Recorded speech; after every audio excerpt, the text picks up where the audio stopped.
제가 유튜브 영상을 올리다 보면 가끔 이제 이런 댓글이 달립니다. 자기 자신과의 어떤 약속이나 다짐을 하는 그런 댓글이 달리죠. 그러면 저는 종종 그 응원 메시지를 남기기도 하거든요. 근데 그런 메시지를 남기기에는 좀 바쁠 때도 있잖아요. 아니면 좀 부끄러울 때도 있고, 그럴 때는 제가 하트를 누르기도 합니다. 그게 저는 좋은 줄 알았어요. 그렇게 하면은 도움이 될 줄 알았는데, 유튜브 운영하다 보면 댓글이 달리면 알림이 오거든요. 근데 이상한 댓글들이 달리는 거예요. 죄송합니다. 그래서 뭐가 죄송하다는 거지? 부동산 공부는 포기했습니다. 유튜브 다이어트 뭐 이런 것들 포기해서 미안하다, 뭐 이런 말들이 달리는 거예요. 그래서 저는 거기에다가 답장을 안 했어요. 사실 그 사람들이 저한테 왜 사과해야 되는지도 이해가 안 되는 거예요. 그분들은 저를 위해서 하는 게 아니죠. 그 누구를 위해서 하는 것도 아니에요. 결국에는 자기 자신을 위해서 하는 겁니다. 그러니까 그 포기하는 거는 저한테 미안할 이유가 전혀 없는 거죠. 애초에 사과할 대상을 잘못 찾았다. 그럼 그 사람들이 미안해야 될 대상은 누군가? 바로 아침마다 거울 속에서 당신을 바라보는 사람입니다. 그 사람들은 그 약속을 듣고도 아무 말 없이 기다리는 사람, 결국에 어길 걸 알면서도 혹시나 하는 마음으로 또다시 나를 믿어준 사람, 누군가요? 바로 나 자신입니다. 대부분의 사람들은요, 약속을 어기는 친구랑 오래 가지 않아요. 몇 번 실망이 쌓이면은 연락이 뜸해지고, 그러다 연락이 끊어지고 더 이상 기대하지 않게 되는 거죠. 그러면 자기랑 한 약속을 계속 어기면 어떻게 될까요? 자기 자신을 믿지 못하게 되는 거예요. 자기 자신을 사랑할 수 없게 되는 거죠. 믿을 수 없는 사람을 누가 사랑하겠습니까? 경험적으로만 그런 게 아니고 이런 것과 관련된 연구가 있었어요. 그 취리대학교에서 약속을 지킬 때랑 어길 때 인간의 뇌가 어떻게 반응하는지를 연구했다는 거예요. 그럴 때 뇌를 fMRI로 스캔을 한 거죠. 그랬더니 결과가 딱 나왔어요. 약속을 어길 때 우리 뇌는 감정적 갈등을 겪는다. 전전두엽, 전대상피질, 그리고 편도체가 활성화됐다 그랬는데, 제가 이게 뭔 소린가, 이게 뭔지 모르잖아요. 이게 구글 스콜라를 검색하면 이런 데이터들을 알 수가 있는데, 불편함이랑 죄책감을 만들어낸다는 거죠. 근데 반대로 약속을 지킬 때는 이런 갈등이 없고 신경학적인 부담이 완전히 줄어든다는 거예요. 그래서 약속을 지킨다는 거는 단순히 도덕적 행위가 아니라 우리 뇌를 더 건강하게 유지시키는 선택이라는 거죠. 하버드 대학교 연구진도 같은 맥락에서 연구를 진행했습니다. 1200명이 넘는 직장인을 대상으로 장기 연구를 했는데요. 자신의 원칙과 성실성을 지킨 사람들은 안 그런 사람들보다 우울증 진단 위험이 21에서 51%가 낮았다는 거예요. 거의 반토막이라는 거예요. 전반적인 정신건강과 삶의 만족도가 더 높았다. 그러니까 신체 건강상에서도 유의미한 차이가 나타났다는 거예요. 그러니까 우리가 자신과 약속을 지킨다는 거는 우리 스스로를 지키는 방식이 된다는 거죠. 저희 채널 구독자뿐만 아니라 대부분의 사람들은 목표를 설정하고 그거를 이루면 완성이 될 거라고 생각을 해요. 근데 진짜 변화는 한두 번의 약속 수행으로 이루어지지 않죠. 그래서 진짜 변화는 단번에 이루어지지가 않는다는 것을 알아야 돼요. 사실은 다 알죠. 아는데 그거를 인정을 안 할 뿐이죠. 그러니까 그걸 인정을 해야 돼요. 반복적인 훈련, 그 다음에 그걸 통해서 얻게 되는 성취, 그리고 그것을 해나가는 과정에 대해서 꾸준한 약속을 이행하는 거, 그 속에서 만들어진다는 거죠. 자기 자신을 신뢰한다는 거는 그게 자신감이죠. 근데 단순히 성공하는 게 아니라 내가 약속을 지키는 과정 자체를 받아들이는 거예요. 사기꾼들이 신뢰를 얻기 위해서 어떻게 하나요? 먼저 작은 약속을 지켜요. 그 다음에 돈을 빌려주면 반드시 갚고 한두 번 호의를 베풉니다. 그럼 그게 쌓이면서 어떻게 돼요? 신뢰라는 것을 쌓아가는 거예요. 그 다음에 큰 한탕을 한단 말이에요. 그 사람들은 신뢰가 뭐예요? 내가 한탕을 하기 위해서 파는 물건들인 거예요. 처음에 쌓인 신뢰 때문에 크게 당하는 겁니다. 그러면 우리도 큰 프로젝트를 하기 위해서는 어떻게 해야 돼요?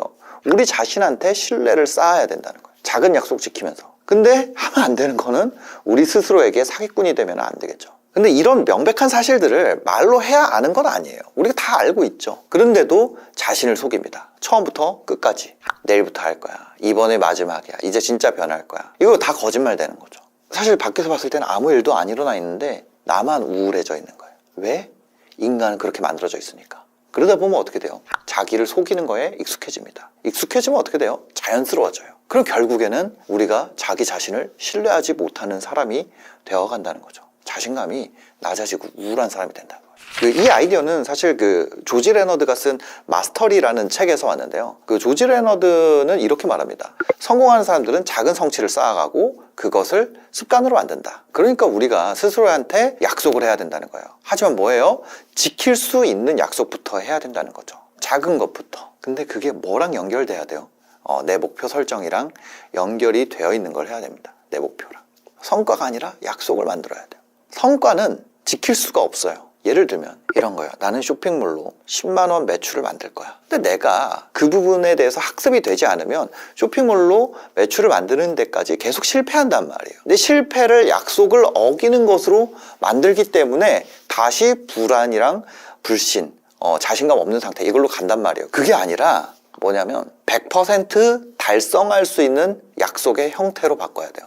예를 들면 이런 거죠. 나는 쇼핑몰로 100만 원 매출을 만들 거야가 아니라 나는 몇 시부터 몇 시까지 예를 들어 30분이어도 좋고 10분이어도 좋고 이 공부를 할 거야 라는 건 성취랑 연관이 안 돼 있죠. 그럼 그거는 하기만 하면 달성이 되는 거예요. 거기서부터 자신감 만든다는 거예요. 제가 그런 얘기를 했었어요. 디아블로라는 게임이 있는데 그 게임에서는 조던링이 진짜 낮은 확률로 떨어집니다. 0.001%라고 해볼게요. 그러면 그 사람은 1000번을 하게 됐을 때 한 번만 성공하잖아요. 확률적으로. 만약에 조던링을 먹는 것을 스스로에게 약속을 하면 뭐예요? 999번 약속을 어기는 사람이 되는 거예요. 근데 만약에 목표를 그 조던링을 떨어뜨리는 가장 빨리 만날 수 있는 몬스터가 안다리엘이라는 몬스터인데 안다리엘을 100마리 잡을 거야 라고 한다면, 아니면 하루에 100마리씩 안다리엘을 10일 동안 잡을 거야 라고 한다면 그 사람은 약속을 어기는 사람이 아니게 된다는 거예요. 그러니까 목표 설정이 잘못됐다는 거죠. 작은 목표를 만들려고 하니까 그런 거를 만들어요. 10억을 버는 거를 목표로 한다면 내가 더 쪼개고 해가지고 100만 원을 낮춰야지. 그건 확률이 올라가는 거죠. 근데 그거는 100%가 아니에요. 어쩔 수 없이 나는 그것이 달성될 때까지는 계속 약속을 어기는 사람이 돼. 근데 조던님과 안다리엘처럼 내가 약속을 지키는 사람이 되려면 무조건 지킬 수밖에 없는 약속, 그냥 나의 성실성만 있으면 지킬 수 있는 약속의 형태로 바꿔야 된다는 거죠. 절대 누구한테 미안하다고 얘기하지 마세요. 마치 그 얘기는 무슨 얘기냐면 사실상 마음속에 내가 저 사람 때문에 하고 있지 라는 생각을 한다는 거예요. 그게 아니죠. 자기 자신 때문에 하는 거예요. 대부분의 프로젝트는 자기 자신 때문에 하는 거예요. 자기 자신한테 미안해야 되는 거예요. 성실성만 담보한다면 100% 지킬 수 있는 형태로 약속을 바꾸고 그 약속을 쉽게 하면 안 돼요. 거짓된 다짐을 반복하라고 그럽니다. 근데 어떤 사람들은 나한테 없는 걸 막 다짐을 반복해서 하라 그래요. 그럼 어떻게 돼요? 내가 말도 안 되는 거짓말을 계속 자신한테 할수록 뭐예요? 현실을 확인할 때마다 불안감과 우울감만 커지는 겁니다. 너무 충격적이잖아요. 그걸 다짐하면 안 된다. 그거는 다짐하면 안 된다. 자기를 속이면 안 된다는 거예요. 현실이 우울하고 이상한 사람이 됩니다. 허언증이 돼요. 허언증. 그러니까 거짓된 다짐을 반복하지 마세요. 다시 한번 얘기하겠습니다. 지킬 수 있는 형태의 약속으로 만들고 그것을 아주 작은 형태로 만들어야 됩니다. 목표는 매일 쓸 필요가 없어요. 그냥 써서 앞에 붙여놓으세요. 그 다음에 내가 지켜야 될 약속들만 보는 거예요. 그 다음 그거를 하나씩 지켰을 때 그때 자신감이 생긴다는 거예요. 여러분들이 믿을 사람은요, 한 명입니다. 자신뿐이에요. 그리고 여러분들이 약속을 못 지켰을 때 미안해야 될 대상도 한 명뿐입니다. 자신뿐이에요. 그리고 여러분 스스로 한 약속을 지킬 때 뇌가 더 건강해지고 우리 삶은 더 강해지고 자신감이 올라가게 된다는 거죠. 이게 과학이 증명한 진실입니다. 그럼 우리가 자신이 아니라 다른 사람의 도움에 의지하게 되면 어떤 상태가 될까? 사람은요, 살면서 수많은 선택을 합니다. 어떤 선택은요, 가벼운 것처럼 보이지만 의외로 인생을 꼬이게 만드는 결정적 계기가 있습니다. 선택이 그런 상황을 이끌 수 있다는 거죠. 저도 그런 순간을 겪었습니다. 처음에는 작은 호의였던 것 같아요. 제가 방송국에서 일할 때 정말 친절한 선배가 있었어요. 종종 커피를 사고 그러다 점심도 밥도 사주고 친해졌어요. 맨날 얻어먹었죠. 네, 선배니까. 전 속으로 이렇게 생각했어요. 내가 어리니까 어린 사람이 함부로 밥을 사면 안 되지. 처음에는 그런 생각으로 얻어먹으니까 너무 좋다 이러면서 매일 먹었죠. 그리고 수고가 많네 이런 말과 함께 아주 배려를 잘해주는 좋은 선배였어요. 제 고민도 서슴없이 들어줬던 것 같아요. 아주 사소한 일이라고 생각을 했죠. 근데 어느 날부터 이제 PD들 업무 강도가 계속 올라가기 시작했어요. 근데 그 선배가 저를 탁 부르더라고요. 이거 좀 도와줄 수 있어? 이거를 하면 제가 야근을 하는 거예요. 근데 그동안 받아먹은 게 있잖아요. 만약에 내가 이거 싫다 그러면 나쁜 사람이죠. 얻어먹을 때는 언제고. 그 소리가 제 마음속에서 들렸어요. 이거를 거절하면 진짜 나쁜 사람이 되겠다. 근데 그렇게 부탁을 들어주다 보니까 부탁이 점점 늘어난 거예요. 근데 어려운 부탁은 아니었어요. 보고서 정리 아니면 뭐 생방송 땜빵, 생방송을 대신 진행해 주는 거죠. 근데 그게 왜 그랬냐면 그 선배가 진짜 중요한 일을 하는 동안 제가 그거를 커버를 한 거죠. 땜빵을 한 거죠. 중요한 일은 아니었단 말이에요. 별것도 아닌 일이었어요. 별것도 아닌 걸 맡기니까 이걸 거절하기가 더 어려운 거죠. 거절했다가는 별것도 아닌 걸로 왜 그래? 쟤는 맨날 누구한테 얻어먹더니, 그런 주변의 평가를 듣기에 정말 알맞는 말이었어요. 여기서 싫어요 하기에는 애매한 일들이에요. 그리고 그 사람 너무 친절해요. 그리고 제가 딱 일을 마치잖아요. 그러면 역시 믿을 사람 너밖에 없어. 그럼 저는 어색하게 웃으면서 또 그 일을 처리를 했죠. 근데 정말 무서운 사실은요, 이런 거예요. 제가 나중에 깨닫게 되는데, 별것도 아닌 일을 하는 거는요, 별것도 아닌 사람이 되는 가장 빠른 길이 있더라고요. 그거 제가 몰랐어요. 근데 그거를 어느 순간 깨닫고, 나는 별것도 아닌 일을 하고 싶지 않아, 그런 생각을 했는데, 상황적으로는 이미 저는 거절할 수 없는 사람이 되어 있었죠. 처음에는 의지 안 해도 됐어요. 차라리 의지를 안 해도 됐는데 제가 의지를 한 거죠. 처음엔 뭐였어요? 커피 한 잔이었고, 그 다음은 점심이었고, 그리고 갚아야 되는 건 별것도 아닌 일들의 집합체. 받은 것들은 사소했는데 돌려줘야 하는 것들도 사소했죠. 이런 게 있어요. 낙타가 낙엽에 쓰러진다, 이런 얘기가 있었는데, 뭐였냐면 낙타가 짐을 엄청나게 이고 가고 있어요. 근데 낙엽을 놓는다고 낙타가 쓰러지지 않죠. 근데 완전한 맥스 값일 때는 낙엽 한 장조차도 그 사람 무너지게 한다. 이거를 헬스하는 분들 잘 알더라고요. 여러분들이 원 RM이 예를 들어서 벤치프레스가 100kg입니다. 근데 거기에 여러분들 처음에 1kg 들면은 그거 무게처럼 느껴지지도 않아요. 근데 만약에 100kg가 진짜 내 원 RM이야. 101kg 해보세요. 그거 되나? 안 된단 말이에요. 그거에 내가 눌린단 말이에요. 나를 누르는 무게가 1kg만 얹어졌을 뿐인데 나 어떻게 돼요? 어깨 부상당한단 말이에요. 제가 그래가지고 지금 어깨 부상당해가지고 2달째 지금 운동 못하고 있는데, 견쇄관절에 관절염이 생겼대요. 근데 하여튼 근데 그런 거예요. 그런 거. 이 선배가 주는 별것도 아닌 일에 내가 무너진다니까. 그러니까 받는다는 거는 단순한 행위가 아니에요. 그거는 뭐예요? 계약입니다. 관계의 방향을 결정하는 거예요. 사람은 쉽게 받지만요, 결코 가볍게 돌려줄 수가 없어요. 그래서 정말 어린데도 지혜로운 친구들, 그런 친구들은 보면은 무엇이든 함부로 받지 않습니다.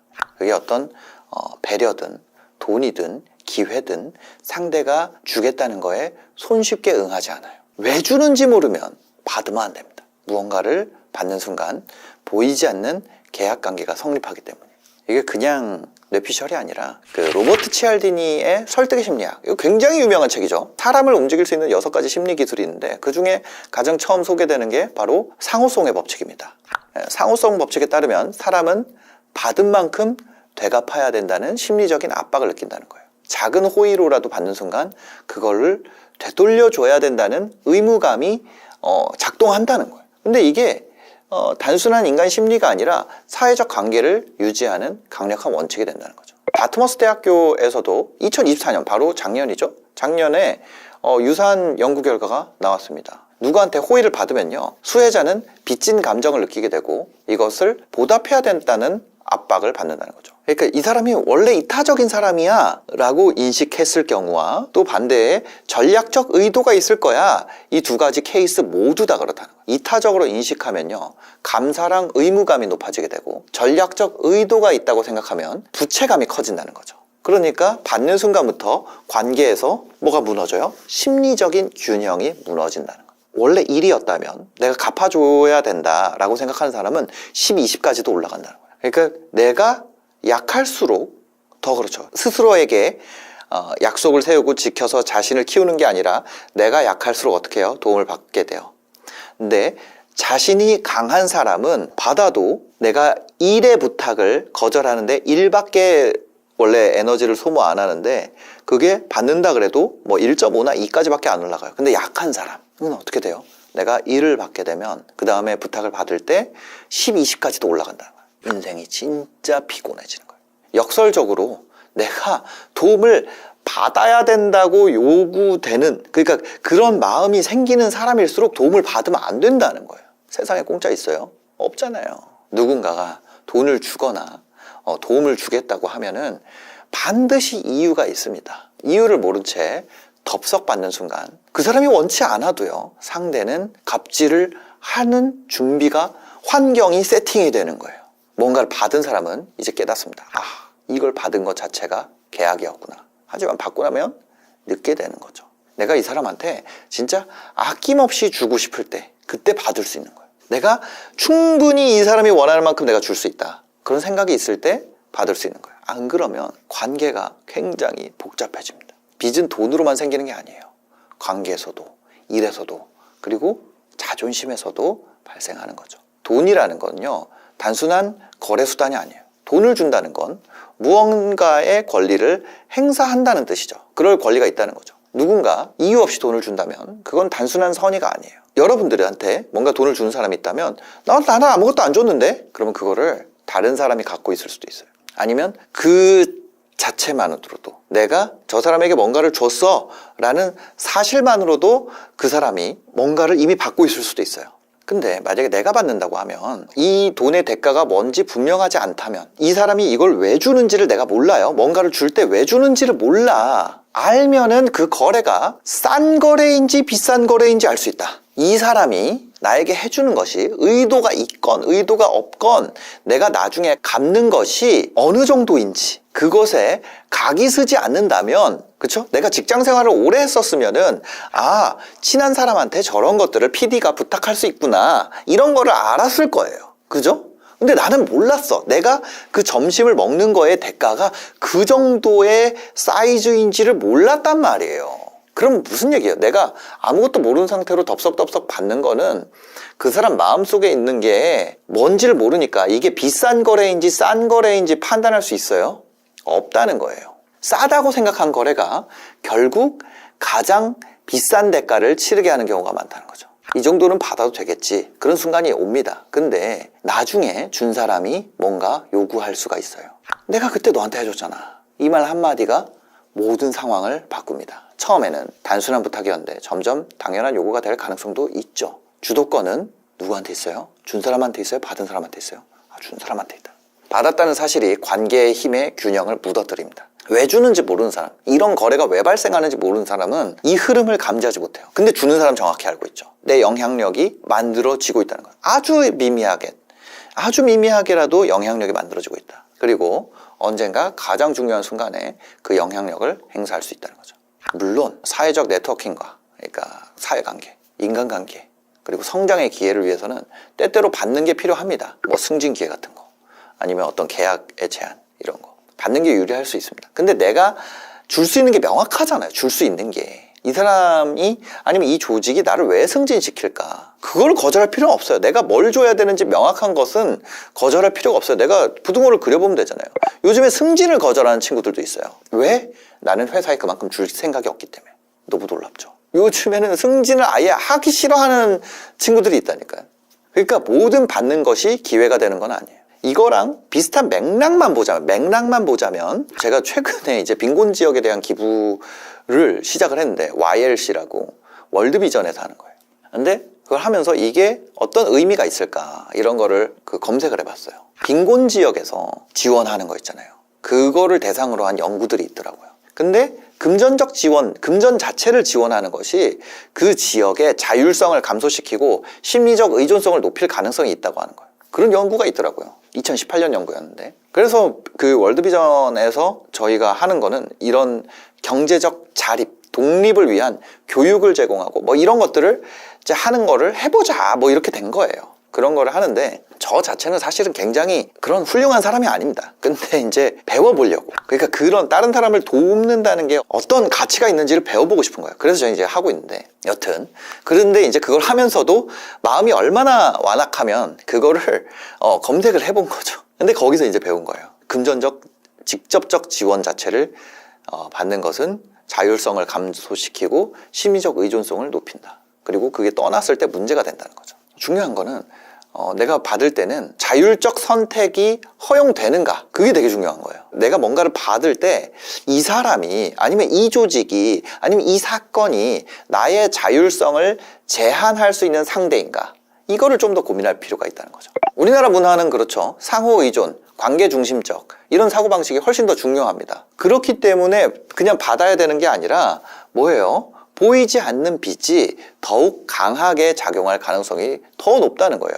도움을 받는 것이 당연시되는 문화일수록 영향력이 더 깊게 자리 잡을 수 있다는 거예요. 그러니까 우리나라 문화에서는 상호 관계가 중요한데 그것을 안 받아가 아니라 그렇기 때문에 더 신중해야 된다는 거죠. 작은 호의라도 반복되면 관계를 지배하기 시작합니다. 처음에는 사소한 도움처럼 보였던 게 어느 순간 삶의 방향을 결정하는 요소가 되죠. 받는 순간에 결정권이 흔들리고 신중해야 할 선택을 쉽게 해버리게 되는 거예요. 상대방이 그걸 노리던, 의도가 있건 의도가 없건 안 노리건 이 흐름을 이해하지 못하면 인생의 중요한 국면에서 스스로를 못 지키는 상황이 오더라는 거죠.